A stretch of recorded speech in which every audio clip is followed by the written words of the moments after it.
आज आपण तारे लुकलुकण्यामागे काय कारण आहे हे बघणार आहोत. त्याआधी आपण आतापर्यंत जे काचेतून होणारं प्रकाशाचं अपवर्तन पाहिलं, त्याबद्दलची माहिती अजून आपल्याला एकदा कामी पडणार आहे.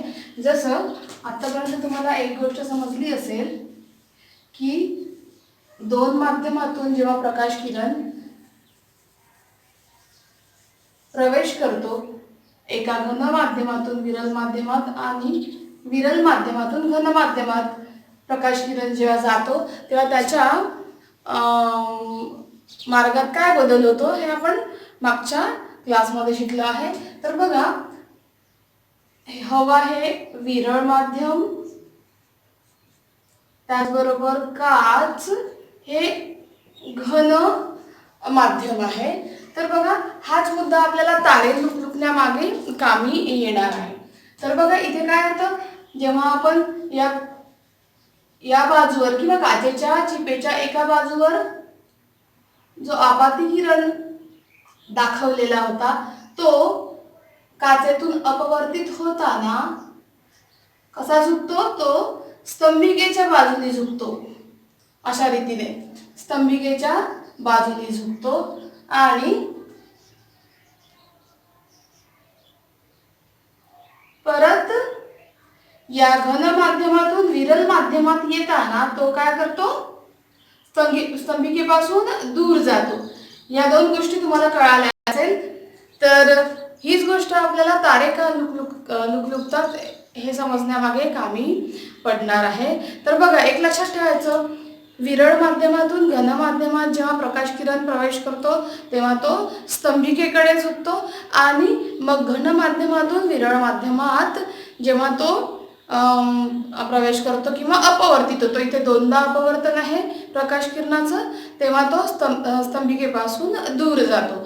ही गोष्ट जर लक्षात आली असेल तर ताऱ्यांचं लुकलुकणं का होतं ते तुम्हाला लक्षात येणार आहे. तर तारे लुकलुकण्यामागे हेच एक कारण आहे. तर बघा, तारे लुकलुकताना काय होतं, ताऱ्यांचे लुकलुकणे, तारे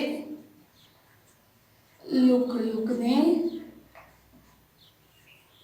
लक्ष द्या आता इकडे, ताऱ्यांकडे स्वतःचा प्रकाश आहे, बरोबर. ताऱ्यांना स्वतःचा प्रकाश आहे आणि ते आपल्याला त्यांचा प्रकाश देत असतात.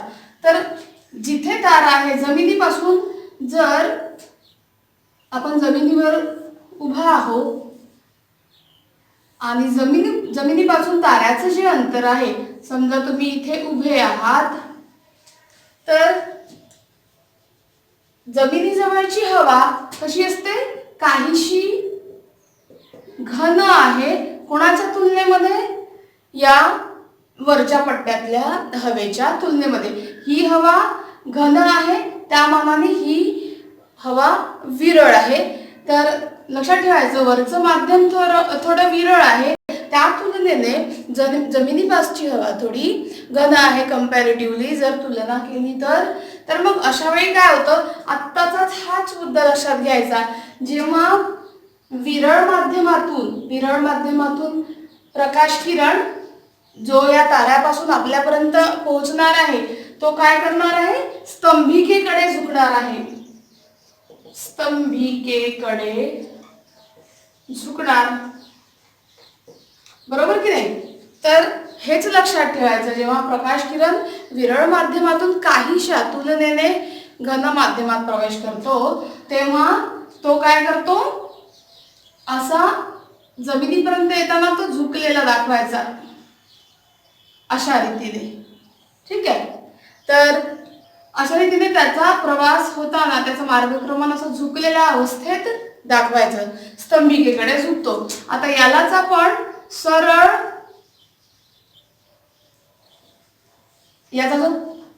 त्याचं जे मार्गक्रमण आहे हे झुकलेलं दाखवलं, जर ते खरं असतं किंवा ओरिजिनल पाथ मध्ये असतं, तो झुकला नसता, तर तो आपल्याला कसा दिसला असता, अशा तऱ्हेने दिसला असता, बरोबर की नाही. ठीक आहे.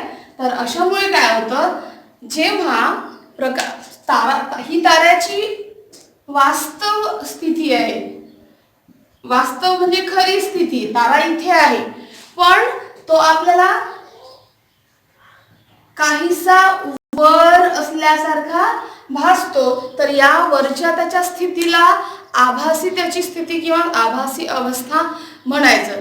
आभासी अवस्था आपल्याला दिसण्याचं कारण काय की त्या ताऱ्यापासून जो प्रकाश किरण काहीशा विरल माध्यमातून घन माध्यमात प्रवेश करतो तेव्हा तो स्तंभिकेकडे झुकतो. हा जर रे आपण असा सरळ झुकलेला रे आपण सरळ एक्सटेंड केला असं झाल्यामुळे काय होतं, तो तारा आपल्याला या ठिकाणी वर आहे असं भासतं. तर हा भास आहे, हा आभास आहे, ही खरी अवस्था नाही पण आपल्याला तसं दिसतं. तर लक्षात ठेवायचं की ही आभासी अवस्था आहे. आता असा आभास का होतो? आता मी जरी म्हटलं की पर्टिक्युलर मी एवढाच हवेचा पट्टा घन आहे असं म्हटलं आणि त्याच्या तुलनेमध्ये हा हवेचा पट्टा आहे विरळ असं जरी म्हटलं तरी आपण हे मोजमाप करून सांगतोय का एवढाच बरोबर जमिनीपासून एवढीच हवा घन असते आणि पलीकडची हवा विरळ असते असं आपण म्हणू शकत नाही. त्याच्यामध्ये थोडेफार बदल होऊ शकतात. लक्षात आलं? तर हे काहीसे बदल नेहमी वातावरणात होत असतात कारण हवा सतत हालचाल करत असते, हवेची सतत हालचाल, त्यामुळे हवेची घनता बदलत राहते. म्हणजे इथे ज्या अवस्थेत हवा आहे ती तशीच पूर्ण वेळ इथे राहणार नाही. इथे विरळ हवा आहे तर ती तिथेच तेवढीच विरळ हवा त्याच प्रमाणात त्या जागी असणारच असं नाही. ह्यामध्ये कमी जास्तपणा होऊ शकतो, माध्यमाच्या घनतेमध्ये बदल होऊ शकतो. म्हणजेच काय, तापमान बदलते, घनता बदलते. या सततच्या बदलामुळे ही जी आभासी अवस्था आहे ताऱ्याची ती पण बदलू शकते. कधी इथे तर कधी इथे, कधी आणखीन दुसऱ्या जागी. तर ही सगळी अवस्था त्याची सतत बदलत राहण्यामागे कारण काय आहे की वातावरणात होणारे बदल हे एक कारण आहे. त्याच्यामुळे आपल्याला तारे खालीवर खालीवर कुठेही वाटू शकतात किंवा आभास असा होऊ शकतो आणि म्हणूनच मग आपल्याला तारे लुकलुकतात आहे असं वाटतं. तर तारे लुकलुकतात आहे असं केव्हा वाटतं, जेव्हा या ताऱ्याचा संपूर्ण प्रकाश आपल्यापर्यंत पडतो, आपल्यापर्यंत पोहोचतो, जमिनीपर्यंत किंवा आपल्यापर्यंत पोहोचतो असं आपण म्हणू, तेव्हा तो तारा संपूर्ण प्रकाश आपल्यापर्यंत पोहोचवतो तेव्हा तो आपल्याला अंधुक दिसतो. जेव्हा एखाद्या ताराचा पूर्ण प्रकाश आपल्यापर्यंत पोहोचत नाही, जमिनीपर्यंत पोहोचत नाही, तेव्हा तो तारा पूर्ण प्रकाश आपल्याकडे पोहोचवू शकला नाही म्हणजे तो आपल्याला प्रखर किंवा चकचकीत दिसणार. तर बघा, जे तारे आपला प्रकाश, स्वतःचा प्रकाश आपल्यापर्यंत पोहोचवतात ते अंधुक दिसतात आपल्याला आणि ज्यांचा प्रकाश आपल्यापर्यंत पोहोचत नाही ते प्रखर दिसतात. आणि हेच आपल्याला आकाशात जाणवतं की काही तारे अंधुक आणि काही तारे चकचकीत आणि ती लुकलुक सतत जाणवत असते आणि ही क्रिया सतत होत राहते. आणि सतत होण्यामागे काय कारण आहे, तर एकतर विरळ माध्यमातून प्रकाश किरण, त्या ताऱ्यापासून येणारा प्रकाश किरण घन माध्यमात येणे हे एक कारण आहे. त्यावेळी तो स्तंभिकेकडे झुकतो. त्याची खरी अवस्था वास्तव अवस्था ही असून आपल्याला ती काहीशी वर वाटते किंवा तसा आभास होतो. आणि जेव्हा एखादा तारा आपल्याला संपूर्ण प्रकाश आपल्यापर्यंत पोहोचवतो तेव्हा तो अंधुक असतो कारण त्याचा प्रकाश आपल्यापर्यंत पोहोचलेला आहे म्हणून तो आपल्याला अंधुक भासतो. आणि जेव्हा एखाद्या ताराचा संपूर्ण प्रकाश जमिनीवर पोहोचत नाही तेव्हा काय होतं, तो आपल्याला जसाच्या तसा प्रखर वाटतो. आणि ताऱ्याचा प्रकाश आपल्यापर्यंत पोहोचणे आणि न पोहोचणे याच्या मागे सुद्धा ही वातावरणाची घनता किंवा हवेची घनता हे एक महत्त्वाचं कारण आहे. आणि म्हणून सतत ही क्रिया होत राहते. सततच्या वातावरणीय बदलामुळे आपल्याला तारे लुकलुकत आहेत असं वाटत असतं. ठीक आहे, हे झालं ताऱ्यांच्या लुकलुकण्याबद्दल. आता याच आकृतीशी निगडीत आपण आणखीन एक स्पष्टीकरण घेणार आहोत. सगळ्यांना एक माहित आहे की काचेच्या चिपेवर जो किरण पडला त्याला आपात किरण किंवा आपाती किरण म्हणतो. आणि आपाती किरण आणि स्तंभिका यांनी एकमेकांशी केलेला कोन आहे कोन कोन आय, बरोबर. त्यानंतर हा आपाती किरण नंतर काचेतून अपवर्तित झाल्यानंतर स्तंभिका आणि अपवर्तित कोन स्तंभिका आणि अपवर्तित किरण, हा अपवर्तित किरण या दोघांमध्ये जो कोन होतो त्याला आपण कोन आर, कोन आय हा आपाती कोन, हे आपलं झालेलं आहे. कोन आर हा अपवर्ती कोन. हे केव्हा? हे पहिल्या वेळी म्हणजे पहिल्या अपवर्तनाच्या वेळच्या ह्या गोष्टी. त्यानंतर काय होतं? दुसऱ्या अपवर्तनाच्या वेळी हा अपवर्तित किरण पुढे दुसऱ्यांदा अपवर्तित होताना तो कुठे गेला? स्तंभिकेपासून लांब गेला. डायरेक्शन दाखवायला, दिशा दाखवायला विसरू नका. ठीक आहे. जरा ठळक तुम्हाला आकृती काढून दाखवते मोठी, जर दिसत नसेल तर तसं सांगा. ही बघा काचेची चीप. ठीक आहे. काचेची चीपवर पडणारा किरण आपाती किरण. त्याच्यानंतर त्याने स्तंभिकेशी केलेला कोन हा आहे आपाती कोन. मग इथे या एन बिंदूपाशी पहिलं अपवर्तन, तर अपवर्तनानंतर हा आपाती किरण कुठे झुकतो? स्तंभिकेकडे झुकतो. आणि या किरणाला आता आपण काय नाव देऊ? हा अपवर्तित किरण आहे. अपवर्तित किरण आणि स्तंभिका यांनी एकमेकांशी केलेला कोन आहे कोन आर, अपवर्ती कोन. हे दोन्ही कोन जे झाले, एक आपाती कोन एक अपवर्ती कोन, हे झालं पहिलं परावर्तन. आता दुसऱ्या परावर्तनाच्या वेळी काय गोष्टी होतात बघा. दुसऱ्या अपवर्तनाच्या वेळी अपवर्तन हा शब्द लक्षात ठेवा. दुसऱ्या अपवर्तनाच्या वेळी हा अपवर्तित किरण स्तंभिकेपासून दूर जातो, विस्थापित होतो. तर स्तंभिका आणि हा अपवर्तित किरण, ज्याला आपण इथे एन आणि इथे आपण याला ए बी असं नाव देऊ या किरणाला. हा किरण ए बी हा एन बरोबर आपात बिंदू, त्याच्यानंतर सी आणि डी हा अपवर्तित किरण, त्यानंतर डीई हा दुसरा अपवर्तित किरण. दुसऱ्यांदा अपवर्तन झालं तेव्हा स्तंभिका आणि हा अपवर्तित किरण सीडी आणि स्तंभिका यांनी एकमेकांशी केलेला जो कोन आहे तो आहे I1. त्याचबरोबर स्तंभिका आणि हा निर्गत किरण किंवा दुसऱ्यांदा अपवर्तन झालं तो किरण, दुसऱ्या अपवर्तनाच्या वेळेचा किरण डीई यांनी एकमेकांशी केलेला कोन आहे कोन ई. बरोबर. याला अपवर्ती किरण आणि हा I1 हा आपाती कोन दुसऱ्या अपवर्तनाच्या वेळी. बरोबर. आणि ई हा अपवर्ती कोन. आणि हे दुसरं अपवर्तन एम या बिंदूतून होतं. बिंदू एम दुसरा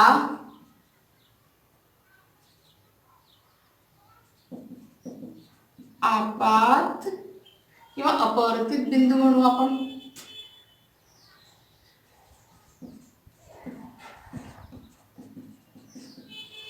कारण इथून अपवर्तन होता, इथून पासून अपवर्तन सुरू झालंय म्हणून अपवर्तित बिंदू असं म्हणू. या ठिकाणी दुसऱ्यांदा अपवर्तन झालं, या ठिकाणी पहिल्यांदा अपवर्तन झालं. तर बघा कोन आय आणि कोन ई हे नेहमी सारखे असतात. कोन आय आणि कोन ई हे नेहमी सारखे असतात. त्याचबरोबर हे दोन लगतचे कोन आर आणि कोन I1 हे सुद्धा सारखे असतात. तर आपल्याला हे प्रूव्ह करायचं आहे की कोन आय बरोबर कोन ई कसं, तर तेच स्पष्टीकरण आपण बघणार आहोत. ठीक आहे. तर बघा सगळ्यांनी लक्ष द्या. आता इकडे पहिल्या अपवर्तनाच्या वेळी आणि दुसऱ्या अपवर्तनाच्या वेळी जेव्हा पहिले अपवर्तन होते तेव्हा बघा इथे मी लिहिते आहे पहिले अपवर्तन कुठे बिंदू एन पाशी एन बिंदू जवळ एन बिंदू जवळ पहिले अपवर्तन. तर जेव्हा अपवर्तन होतं तेव्हा एका माध्यमातून किरण दुसऱ्या माध्यमात शिरत आहे कुठे हवा या विरळ माध्यमातून काच या घन माध्यमात शिरत आहे तेव्हा पहिल्या माध्यमाच्या तुलनेत दुसऱ्याचा आपण विचार करत असतो. तर इथे काचेच्या अपवर्तनांकाबद्दल बोलूया. पहिल्याच्या तुलनेत दुसऱ्याचा म्हणजे काचेचा अपवर्तनांक बघताना हवेच्या तुलनेत काचेचा आपल्याला काचेचा अपवर्तनांक दाखवताना आपण काय काय गृहीत धरायचं इथे साइन आय भागीला साइन आर असं गुणोत्तर असते बरोबर. पहिल्याच्या तुलनेत दुसऱ्याचा अपवर्तनांक ठरवताना पहिल्याच्या तुलनेत दुसऱ्याचा काढताय म्हणून काचेचा अपवर्तनांक इथे बघणार आहोत sine i upon sine r असं गुणोत्तर असते. त्याचप्रमाणे दुसऱ्या अपवर्तनाच्या वेळी दुसरं अपवर्तन कुठून झालं एम बिंदूतून तेव्हा आता त्याचप्रमाणे दुसरं अपवर्तन तर पहिल्याच्या तुलनेमध्ये दुसऱ्याचा अपवर्तनांक काढायचा आहे. दुसऱ्याचा म्हणजे इथे हवेचा कोणाच्या तुलनेत काचेच्या तुलनेत हवेचा म्हणून असं लिहिते मी हवा या दुसऱ्या माध्यमाचा कोणाच्या तुलनेमध्ये या आकृतीला आपण जर अर्ध कन्सिडर केलं तर हवेचा अपवर्तनांक काढायचा आहे आपल्याला. हवेच्या तुलनेमध्ये काचेच्या तुलनेमध्ये हवेचा लक्षात घ्या थोडस.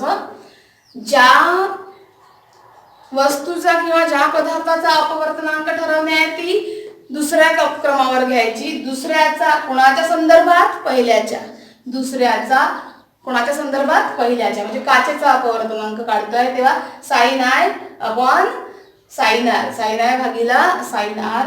दुसऱ्या अपवर्तनाच्या वेळी आता काचेचा अपवर्तनांक आपला काढून झाला त्यासाठीचं गुणोत्तर आपण त्याचा विचार करून झाला त्यासाठीचं गुणोत्तर आपण लिहिलं. आता आपल्याला हवेचा कोणाच्या तुलनेमध्ये कोणाच्या संदर्भात काचेच्या संदर्भात तर हवेचा आहे म्हणून हवा पहिले लिहायचं कोणाच्या संदर्भात काचेच्या तर त्याचं गुणोत्तर लिहू आपण sine i one upon sine e बरोबर. आता दोन्ही पदार्थाचे इथे कुठे आपण दोन माध्यमांचा विचार करतो आणि दोन्ही पदार्थाचे अपवर्तनांक जेव्हा ठरवतो तर एका पदार्थाचा अपवर्तनांक दुसऱ्याला व्यस्त प्रमाणात असतो बरोबर. दोन्ही एकमेकांना व्यस्त प्रमाणात असतात तर काचेचा आणि हवेचा अपवर्तनांक एकमेकांशी व्यस्त प्रमाणात असणार आहे. तर बघा तेच आपण बघतो आहे जेव्हा कोणत्याही दोन माध्यमाचे अपवर्तनांक आपण ठरवतो तर इथे एक वाक्य लिहून देते तुम्हाला. कोणत्याही हे लक्षात ठेवायचं कोणत्याही दोन माध्यमांचे अपवर्तनांक एकमेकांना व्यस्त प्रमाणात असतात.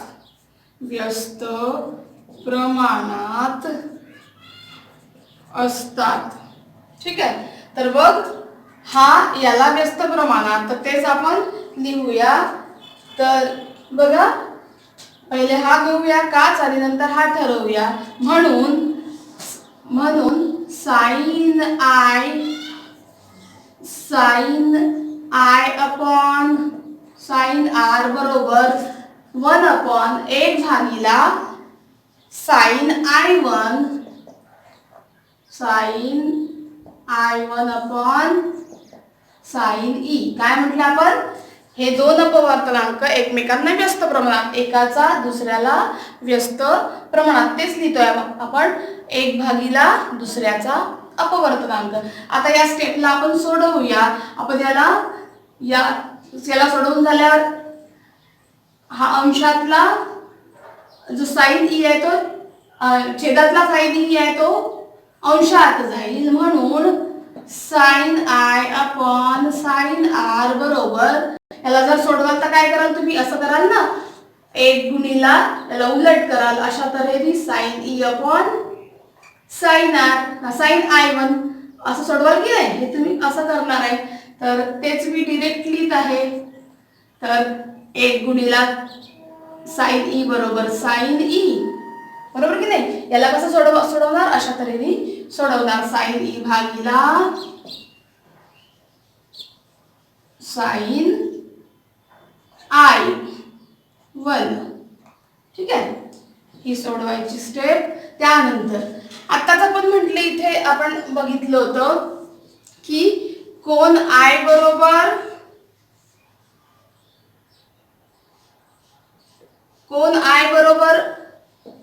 कोन ई दाखवायचा आहे आपल्याला. त्याचप्रमाणे कोन R इज इक्वल टू कोन I1. या दोन गोष्टी आपण अगोदरच पाहिले आहे की हा पहिला आपाती कोन हा दुसऱ्या अपवर्तित कोना एवढाच असतो. कोन I बरोबर कोन ई. त्याचप्रमाणे हा कोन R बरोबर कोन I1 असतो, बरोबर की नाही. हा आणि हा सारखा. तर हा आणि हा सारखा म्हटलं आपण, तर याकडे लक्ष द्यायचं. आता आपल्याला हेच पाहिजे. तर मी काय करू शकते, आपण R बरोबर I1 म्हटलं तर मला या R च्या जागी काय करता येईल, sine I upon sine R च्या जागी मी साइन I1 ठेवू शकते. बघा इथे मी अंडरलाईन करून ठेवते.